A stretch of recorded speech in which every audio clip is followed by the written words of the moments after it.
coming to the final MSA event of the year.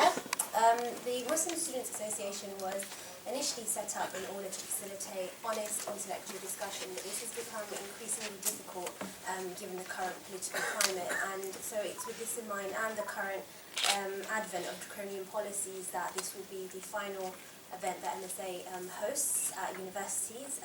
So I'd just like to say thank you for regular attendees of our event and of our events, and I hope that you enjoy today's event, inshallah. So without further ado, I'm going to just welcome our chair.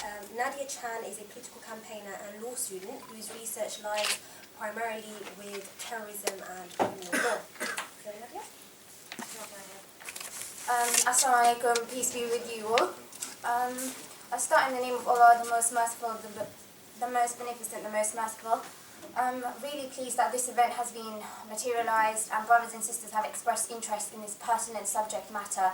The event is entitled the Decolonisation of the Caliphate. While in the West the idea of the Caliphate evokes overwhelmingly negative images throughout Islamic history, it has been regarded as the ideal Islamic polity. In the wake of the Arab Spring and the removal of long-standing dictators in the Middle East, whereupon the dominant discourse appears to be one of compatibility of Islam and democracy, discussion about reviving the Caliphate has continued to exercise the minds of its opponents and advocates alike.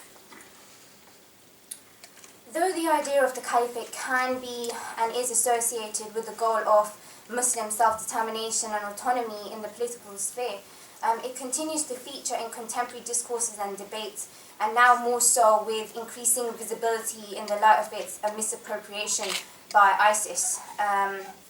The speakers today have been invited to address the question, so what would it mean to decolonize the Caliphate?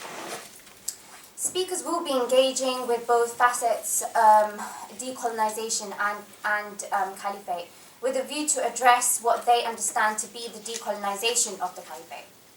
The event will also aim to address the actual concept of the Caliphate with regards to the desire of self-determination and agency and interaction between Islam and politics in the context of so-called post-colonial world. The format of the event is as follows. We have 10-minute contribution from each of our panelists, and then we will be followed by Q&A. However, please note that after the first segment of the event, after when the speakers have contributed 10 minutes each, we're going to have a short break for prayer. It'll be maximum 10 minutes, so if we can promptly come back to our area, so Maghrib, and we will have somebody just let you know where the prayer room is by the exit. When we do have the question and answer session, questions not directly linked to the topic at hand will be disregarded, and any attempt to be disrespectful to our speakers will result in removal of the event. I want to welcome our first prestigious speaker, our brother who has come from, originally raising hell in New York, and flown over from Istanbul, Cyrus McGoldrick. Cyrus McGoldrick is a student, artist and community activist, born in the US of Irish and Iranian descent, graduated with a BA in Middle Eastern and South Asian and African Studies from Columbia University in 2010, and has worked with a number of Islamic social and human rights organizations. He was co-founder of the Islamic Movement for Justice. He is now pursuing MA in Civilization Studies at the Fateh Sultan Mehmet Vakif University's Alliance of Civilizations Institute in Istanbul. I'll give it to you now, sir.